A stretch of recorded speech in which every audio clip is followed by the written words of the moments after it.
बिल्कुल। ज़ेबा जी, आप प्लीज मेरे को बताइए ना, इसमें कैसी राजनीति है? इसमें कैसी राजनीति है ज़ेबा जी? ऐश्वर्या जी किस बात में बताइए ना, मैं समझी नहीं। नहीं, आप मुझे बताइए कि इसमें कैसी राजनीति हो सकती है?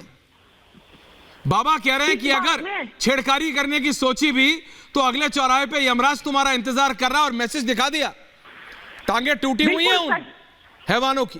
सही बात है, सही बात है। ये नियम सारे देश में लागू होना चाहिए कि जो भी लड़कियों के साथ छेड़छाड़ करे उसमें चुप्पी नहीं होना चाहिए। जैसे हमारी पहलवान बहनें चुप जंतर मंतर से उठा के फेंक दिया गया, बहुत गलत हुआ।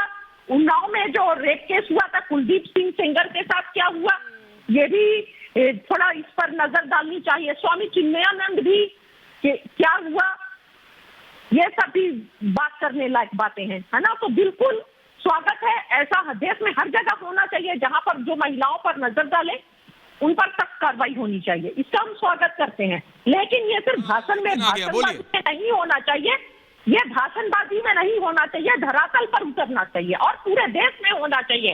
और मैं तो ये बोलती हूँ कि प्रधानमंत्री को खड़े होकर बोलना चाहिए पूरे देश के ऐसे युवक से जो भी महिलाओं पर गलत नजर डालते हैं, महिलाओं पर का बलात्कार करते हैं, कि आप लोगों को बख्शा नहीं जाएगा, आप लोगों पर सख्त कार्रवाई होगी।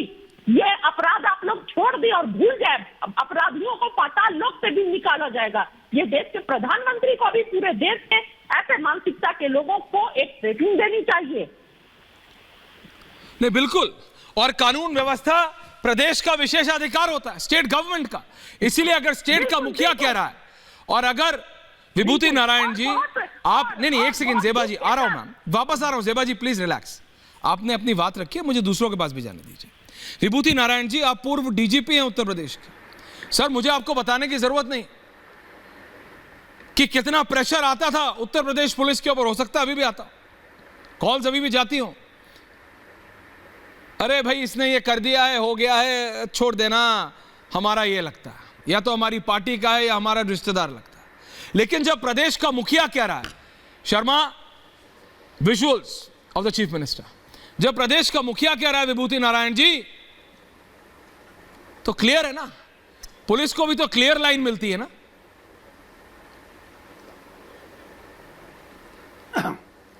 देखिए, मुझे इसमें सबसे बड़ी दिक्कत ये नजर आ रही है, क्या पिछले 8-9 साल से उत्तर प्रदेश में सब हो रहा है। लोगों को पकड़ के मार दिया जा रहा है, कहीं बस, कहीं जीप उलट जा रही है, जो पकड़े जा रहे हैं उनके पैर में गोली मार दी जा रही है।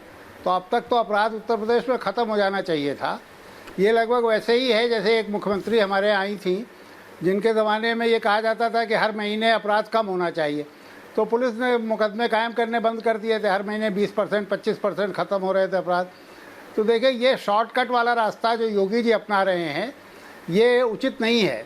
हमें जो कानून कहता है, जो भारतीय संविधान कहता है, जो प्रोफेशनलिज्म कहता है पुलिस का, उसके हिसाब से कार्रवाई करनी चाहिए।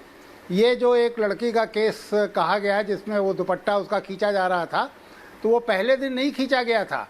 आप ये क्यों नहीं देखते कि उसका बाप दौड़ रहा था जगह जगह, ये पिछले कई दिनों से सताई जा रही थी, परेशान की जा रही थी।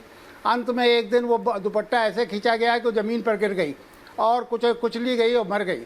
तो अगर प्रोफेशनलिज्म आप ख़त्म कर देंगे, पुलिस को आप एक संगठित हत्यारों का गिरोह बना देंगे, किसी को पकड़ के मार दे, किसी के पैर में गोली मार दे, तो मुझे नहीं लगता कि इससे आप अपराध कम कर पाएंगे।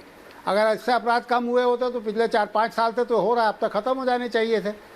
हमें बेसिक्स की तरफ लौटना चाहिए, जो पुलिस का प्रोफेशनलिज्म है, पुलिस की ट्रेनिंग है, कानून कायदों में सुधार करना चाहिए, अदालतों की कार्रवाई ऐसी करनी चाहिए कि लोगों को अदालतों सज़ा मिले। पुलिस को आपने कैसे जज का और एग्जीक्यूशनर दोनों का रोल दे दिया है, तो ये मैं इससे सहमत नहीं हूँ।